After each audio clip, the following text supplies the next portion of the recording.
तो बच्चों आज हम पढ़ेंगे शैतान बंदर। क्या पढ़ेंगे? शैतान बंदरिया। ओके, शैतान बंदरिया। ओके, देखो, टोटो के जाने के बाद दादाजी ने एक बंदरिया खरीदी। मदारी ने पूरे 10 रुपए लेकर उसे बेचा। वह सबसे छोटी और शैतान बंदरिया थी। उसका नाम रखा गया टूटू बंदरिया। समझे? देखो, टोटो बोल के एक बंदरिया था पहले। वो टोटो जब गया, और टोटो के जाने के बाद दादाजी ने क्या किया, और एक बंदरिया लाई। ओके, खरीदे। कितना रुपया में खरीदे? 10 रुपया में खरीदे। कौन बेचा कि उसको? मदारी। कौन बेचा? मदारी ने उसे 10 रुपया में बेच दिया। और वह सबसे छोटी और शैतान बदतमीज वाला बंदरिया थी। ओके, उसका नाम क्या था? टूटू बंदरिया रखे। टूटू बहुत अक्लमंद थी। अक्लमंद का मतलब क्या? होशियार। वो जो टूटू बंदरिया लाए, वो छोटा वाला, वो बहुत होशियार थी, अक्लमंद थी। अपने हाथों को हिलाकर लोगों का स्वागत करना उसे बहुत पसंद था। जैसे हाय करते ऐसे हिलाते हैं, नहीं तो नमस्ते करते हैं, ऐसे वाला वो सारा जानती थी। एक दिन रूबी आंटी को अंगूठी खरीदने बाजार जाना था। मैं भी उनके साथ जाना चाहता था, परंतु आंटी थी कि मुझे ले जाने के लिए तैयार ही न थी। मैंने तय किया कि मैं आंटी को बिना बताए उनके पीछे पीछे चलूंगा। टूटू को मेरी योजना की खबर लग गई। उसने भी चोरी छिपे मेरा पीछा करने का सोच लिया। तो एक दिन क्या, रूबी आंटी, कौन आंटी? रूबी आंटी अंगूठी खरीदने गए थे। देखो, ये ज्वेलर्स है, ज्वेलर्स में रिंग खरीदने गए थे, अंगूठी खरीदने गए थे। और क्या हुआ ना, मतलब क्या हुआ उस दिन? देखो, ये बच्चा भी क्या हुआ, वो भी रूबी आंटी के साथ जाने के लिए चाह रहा था बाजार को, लेकिन आंटी नहीं लिए उसे बच्चा को। तो वो क्या किया, वो चले गया, फिर भी बिना बताए पीछे। दुकान पर पहुंचकर अंगूठियां पहन कर देख रही थी। मैं चुपचाप से उसी दुकान में कोने वाली कुर्सी पर बैठ गया। सुनार आंटी को अलग अलग तरह की अंगूठियां दिखाने में व्यस्त था। तभी मेरी नजर टूटू पर पड़ी। वह भी दुकान में घुस आई थी। देखो, रूबी आंटी गए हैं खरीदने, उनको पता नहीं कि वो बच्चा भी आया है बोल के, है ना? तो वो बच्चा ना, वो भी गया है, चले गया है, और साइड वाला एक कुर्सी है, वहाँ पे बैठकर वो देख रहा है। क्या देख रहा है? रूबी आंटी अंगूठी पहन कर, मतलब चेक करते हैं ना लड़की लोग, ऐसे कर रहे हैं। ओके, और सुनार भी उनको नया नया स्टाइल दिखा रहा है। हाँ, अभी वो बच्चा का नजर कहाँ पे पड़ी? टूटू पे। वो बंदरिया पे पड़ी, वो भी चले आई है ना? सुंदर सा हार गले में डालकर खुद को निहार रही थी। मैंने डरते हुए सुनार से पूछा, ये तो मोतियों का हार लगता है। सुनार ने गुस्से से जवाब दिया, ये असली मोती हैं। ऐसा कहते ही उसने टूटू की गर्दन से वह हार निकालना चाहा। समझ गए? देखो, अभी ये कौन पहना है? वो मोती वाला हार कौन पहन दिया है? टूटू निकाल के पहन दिया है। तो बच्चा देखा, बच्चा बोला कि ये तो मोतियों का हार है ना, बोला। तो सुनार गुस्सा हो गया, ये कहाँ मोतियों का हार है, ये तो असली मोती का है। असली मोती कहाँ से निकलता है बोलो तो? वो जो सेल नहीं निकलता है क्या, वो समुंदर में, वहां से असली मोती निकलता है। तो ये तो असली मोती का है, बोला। फिर क्या किया सुनार, वो टूटू को पकड़कर उसके गले से इसको निकालने का कोशिश किया, है ना? तो देखो, ऐसा कहते ही उसने टूटू की गर्दन से वह हार निकालना चाहा। तभी आंटी की चीख मेरे कानों में पड़ी, वह खतरनाक बंदरिया, मुझे मालूम था यह लड़का उसे ले ही आएगा। जब तक मैं वापस पलटकर टूटू को देखता, वह तो मेरे पैरों के बीच से निकलकर भीड़ से भरी सड़क की तरफ दौड़ चुकी थी। देखो, अभी आंटी जब पलट कर देखे तो टूटू आया है। फिर बोला, ये खतरनाक बंदर को कौन लाया यहाँ पे? मुझे पता है ये बच्चा को मुझे पता था कि ये लड़का ले ही आएगा बंदर को, मुझे रखने नहीं देगा।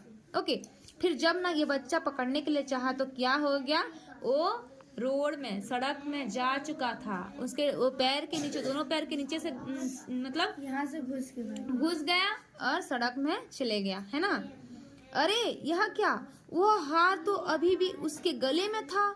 मैं चिल्लाता हुआ उसके पीछे भागा, पर टूटू तो लोगों के कंधों और सिर पर से उछलती हुई बाजार में दौड़ी चली जा रही थी। देखो अभी ना उसका मोती का हार देखो उसके गले में है, तो अभी ये चिल्लाता हुआ जब उसको दौड़कर पकड़ने के लिए चाहा तो ये और थोड़ा मतलब छलांग मार मार के चले जा रहा है ना। सुनार अपनी दुकान छोड़कर हमारे पीछे भागा। बाकी खड़े लोगों ने भी यही किया।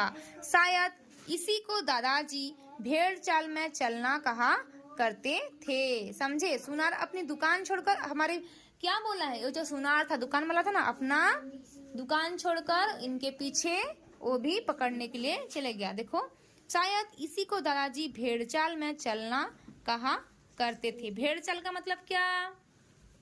भेड़चाल का मतलब क्या? अनुसरण करना। भेड़चाल मतलब अनुसरण करना। टूटू ने स्कूटर और कार के ऊपर कूद कूद कर अपनी गति और तेज कर ली थी। देखो जितना पकड़ने के लिए चाह रहे हैं, उस किसी का स्कूटर से ऊपर से किसका कार के ऊपर चिपक के वो चले जा रहा है। ओके, ये अलग बात थी कि एक स्कूटर वाला अपना संतुलन खोकर किसी फल वाले के ठेले से टकराकर केलों के बीच दबा पड़ा था। एक स्कूटर वाला देखो क्या हुआ, ये जब टूटू इसके ऊपर कूद के चले गया तो ये मतलब ठेले वाले जो फल वाले होते हैं ना, उनके वहां पे टकरा कर ये उसका बैलेंस खो दिया, संतुलन कर नहीं पाया और वो टकरा गया। इस बहाने टूटू को केला खाने का एक अच्छा मौका मिल गया। अभी उसको एक केला खाने का भी एक मौका मिल गया वो बंदर को। ओके, बंदरिया को। तभी टूटू ने एक छत से एक धोबी के घर छलांग लगाई। छत के ऊपर से कहाँ गई? किसके घर गई? धोबी, जो कपड़ा धोते हैं। धोबी का गधा कपड़ों के ढेर को जमीन पर गिराते हुए भागा। जब टूटू उनके धोबी के घर चले गई तो क्या हुआ? धोबी का जो गधा था, गधा में वो कपड़ा रख के जाते हैं कि नहीं, समझे? वो क्या कपड़ों को जमीन में गिरा दिया और वो भी भागने लगा। इसी तरह धोबी भी भेड़ चाल में शामिल हो गया। कई कलाकारियां करती हुई टूटू आखिर बाजार से बाहर निकल गई। अब हार पहनने का शौक भी उसका पूरा हो गया। ऐसे करते करते ना वो बंदरिया, शैतान बंदरिया ना दौड़ दौड़ के कहीं और बाजार से भी निकल गया और उसका हार पहनने का शौक था वो भी पूरा हो गया। ओके, देखो उसका पूरा हो गया था। जो उसने हार सड़क के पार नहर में डाल दिया। देखो वो कहाँ पे रख दिया? सड़क के पार नहर, एक नहर में उसको डाल दिया। सुनार ने भी आव देखा न ताव नहर में छलांग लगा दी। देखो उसको दो पकड़ते पकड़ते उसको फॉलो करते करते क्या हो गया? सुनार भी नहर में छलांग लगा दी। इस तरफ ने तो आगे क्या है वो बिना सोचे वो हार पकड़ने के लिए वहां पे छलांग लगा दी। मुझे भी हार खो जाने का डर था तो मुझे भी नहर में कूदना पड़ा। यही काम कई और लोगों ने भी किया। ऐसा लगता था मानो कोई खजाना ढूंढने की होड़ लग गई थी। समझे? मतलब ऐसे करके वो नहर में बहुत सारे लोग मतलब क्या छलांग लगा दिए थे, क्योंकि उनको लग रहा था जैसे पूरा खजाना घूम गया है, उसको पकड़ना ही है। तो वो लोग बिना आव देख के छलांग लगा रहे थे। करीब 20 मिनट बाद राकी, मेरा दोस्त, चिल्लाया, मिल गया। कीचड़ कोई और घास फूस से सना हुआ उसने वह हार सुनार को भेंट किया। अभी देखो वो बच्चा का फ्रेंड कौन था? राकी था।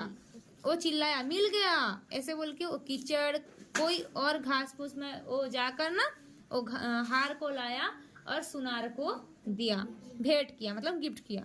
मैंने राहत की सांस ली, कम से कम हार तो मिला। आखिरकार सब लोग अपने अपने काम पर वापस लौट गए।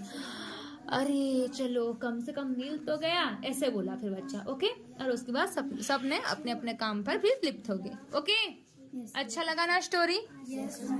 तो बंदरिया का नाम क्या था? टूटू बंदरिया। और आंटी का नाम क्या थे? रूबी आंटी थी, है ना? वो क्या पहना था गले में? हार। कैसे वाला हार पहनी थी? मोती का हार। लास्ट को सब कोई कहाँ पे छलांग लगा दिए कि नहर में। ओके, इतना हो गया। धोबी के घर कैसे, धोबी के घर में कौन सा जानवर था? गधा, है ना। ये देखो, टूटू ने बाजार में बहुत सी हरकतें की जो शैतानियां टूटू ने की थी, उन पर सही निशान लगाइए। राइट वाला लगाना। हार पहनकर भाग गई थी कि नहीं? हार पहनकर, तो राइट लगाना है। सुनार की दुकान पर कुर्सियां गिरा दी, ऐसे की थी क्या? कुर्सियां गिरा दी थी? नहीं, तो ये गलत होगा। हार पेड़ पर फेंक दिया, पेड़ में फेंका था, तो गलत। स्कूटर वाले का संतुलन बिगाड़ दिया, है ना, राइट होगा। आंटी का चश्मा गिरा दी, नहीं ना, तो गलत। ओके।